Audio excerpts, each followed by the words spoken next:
friends, welcome to Shruti Edu Center. Today we will learn how to write about a corruption in an essay. Before that, if you're not subscribed my channel, please subscribe. Let's see now. Introduction. Corruption is not a new phenomenon in India. It has been prevalent in society since ancient times. History reveals that it was present even in the Mauryan period. Great scholar Kautilya mentions the presence of 40 types of corruption in his contemporary society. When the Eastern India Company took control of the country, corruption reached new heights.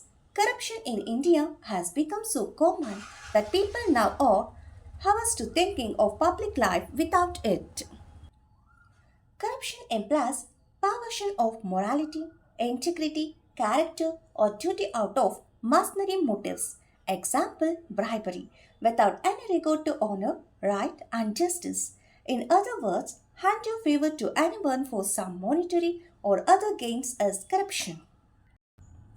Simultaneously, depriving the genuinely deserving from the right or privilege is also a corrupt practice.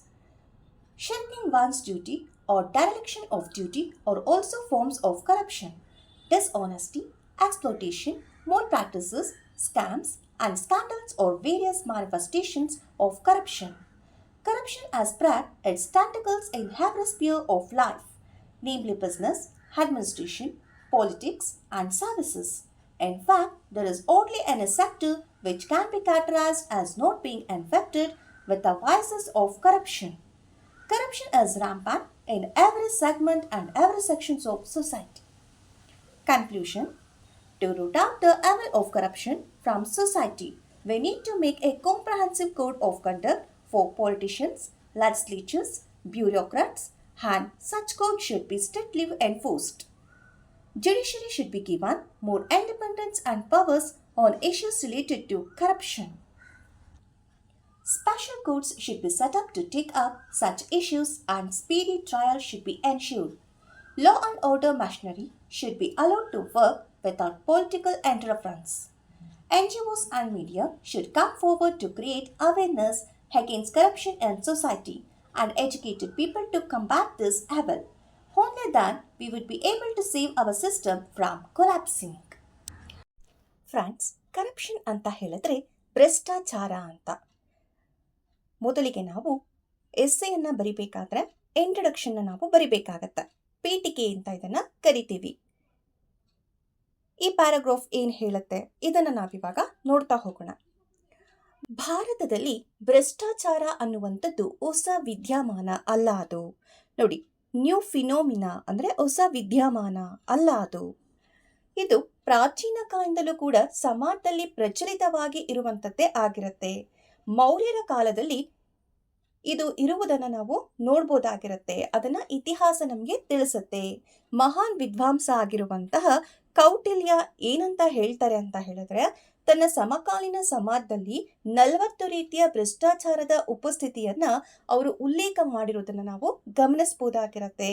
ಹಾಗೇನೆ East India company ದೇಶದ ಮೇಲೆ ಹಿಡಿತವನ್ನ ಸಾಧಿಸಿದಾಗ ಭ್ರಷ್ಟಾಚಾರ ಅನ್ನುವಂಥದ್ದು ಹೊಸ ಎತ್ತರಕ್ಕೆ ತಲುಪಿರೋದನ್ನ ನಾವು ಗಮನಿಸಬಹುದಾಗಿರುತ್ತೆ. ಭಾರತದಲ್ಲಿ ಭ್ರಷ್ಟಾಚಾರವು ಎಷ್ಟು ಸಾಮಾನ್ಯವಾಗಿದೆ ಅಂತ ಹೇಳಿದ್ರೆ, ಜನರು ಈಗ ಅದಿಲ್ಲದೆ ಸಾರ್ವಜನಿಕ ಜೀವನದ ಬಗ್ಗೆ ಯೋಚಿಸೋದಕ್ಕೆ ಹಿಂಜರಿಯೋದನ್ನ ನಾವಿಲ್ಲಿ ನೋಡ್ಬೋದಾಗಿರತ್ತೆ.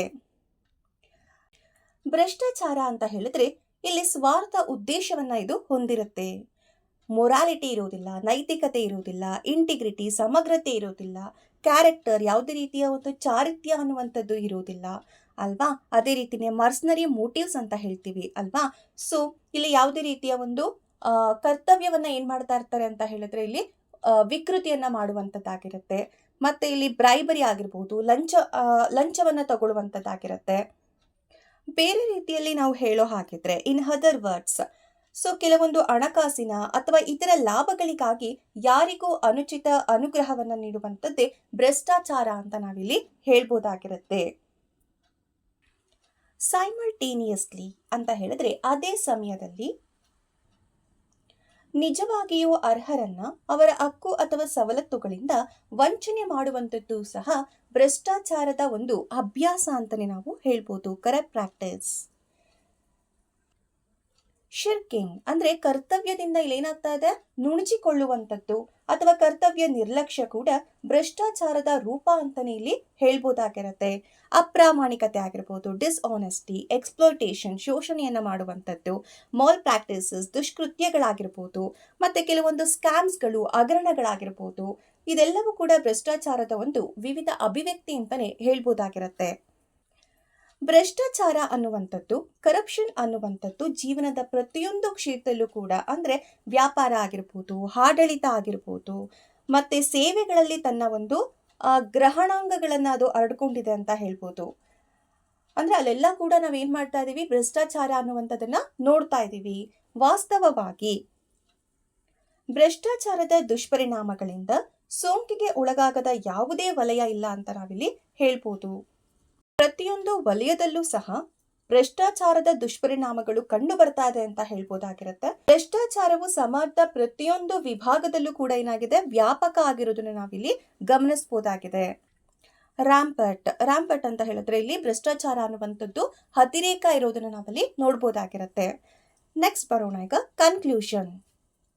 ಭ್ರಷ್ಟಾಚಾರವನ್ನ ನಾವು ಅದೊಂದು ದುಷ್ಟತನ ಅಲ್ವಾ, ಹಾಗಾಗಿ ನಾವು ಬೇರು ಸಹಿತ ಕಿತ್ತೊಗೆಯೋದಕ್ಕೆ ನಾವು ಸಮಾಜದಲ್ಲಿ ಮುಂದೆ ಬರಬೇಕಾಗಿರುತ್ತೆ.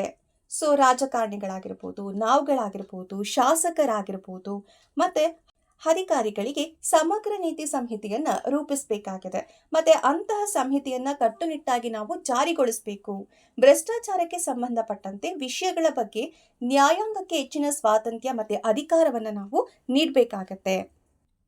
ಇಂತಹ ವಿಷಯಗಳನ್ನು ನಾವು ಕೈಗೆತ್ತಿಕೊಳ್ಳೋದಕ್ಕೆ ವಿಶೇಷ ನ್ಯಾಯಾಲಯಗಳನ್ನು ನಾವು ಸ್ಥಾಪನೆಯನ್ನು ಮಾಡಬೇಕಾಗತ್ತೆ. ಮತ್ತು ತ್ವರಿತ ವಿಚಾರಣೆಯನ್ನು ಕೂಡ ನಾವು ಖಚಿತಪಡಿಸ್ಕೋಬೇಕಾಗತ್ತೆ. ಕಾನೂನು ಮತ್ತು ಸುವ್ಯವಸ್ಥೆಯ ಯಂತ್ರಗಳು ರಾಜಕೀಯ ಹಸ್ತಕ್ಷೇಪವಿಲ್ಲದೆ ಕೆಲಸ ಮಾಡೋದಕ್ಕೆ ಅವಕಾಶವನ್ನು ಕೂಡ ನೀಡಬೇಕಾಗತ್ತೆ. ಸಮಾಜದಲ್ಲಿ ಭ್ರಷ್ಟಾಚಾರದ ವಿರುದ್ಧ ಜಾಗೃತಿಯನ್ನು ಮೂಡಿಸೋದಕ್ಕೆ, ಈ ದುಷ್ಟತನವನ್ನು ಎದುರಿಸಲು ಜನರಿಗೆ ಶಿಕ್ಷಣವನ್ನು ಕೊಡಬೇಕಾಗತ್ತೆ. ಸರ್ಕಾರೇತರ ಸಂಸ್ಥೆಗಳಾಗಿರ್ಬೋದು, ಮಾಧ್ಯಮಗಳಾಗಿರ್ಬೋದು, ಇವರಿಗೆ ಶಿಕ್ಷಣವನ್ನು ಕೊಡೋದಕ್ಕೆ ಮುಂದೆ ಬರಬೇಕಾಗಿರುತ್ತೆ. ಆಗ ಮಾತ್ರ ನಮ್ಮ ವ್ಯವಸ್ಥೆಯನ್ನ ಈ ಒಂದು ಭ್ರಷ್ಟಾಚಾರದಿಂದ ರಕ್ಷಣೆ ಮಾಡೋದಕ್ಕೆ ಸಾಧ್ಯ ಆಗತ್ತೆ. ಫ್ರೆಂಡ್ಸ್, ಎಷ್ಟೋ ಜನ ಕನ್ನಡ ಮಾಧ್ಯಮದ ವಿದ್ಯಾರ್ಥಿಗಳಿಗೆ ಪ್ರಬಂಧ ಬರೆಯೋದು ಅಂತ ಹೇಳಿದ್ರೆ ಅವರಿಗೆ ಅದು ಕಷ್ಟ ಅಂತ ಅನ್ನಿಸ್ತಿರತ್ತೆ. ಅಂಥವರಿಗೋಸ್ಕರನೇ ಕನ್ನಡದಲ್ಲಿ ವಿವರಣೆಯನ್ನ ತರಲಾಗಿದೆ. ಇದನ್ನ ಪ್ರಾಕ್ಟೀಸ್ ಮಾಡಿದ್ರೆ ಸುಲಭವಾಗಿ ಪ್ರಬಂಧವನ್ನ ಬರೆದು ಅಂಕಗಳನ್ನು ಗಳಿಸ್ಕೋಬಹುದಾಗಿರುತ್ತೆ.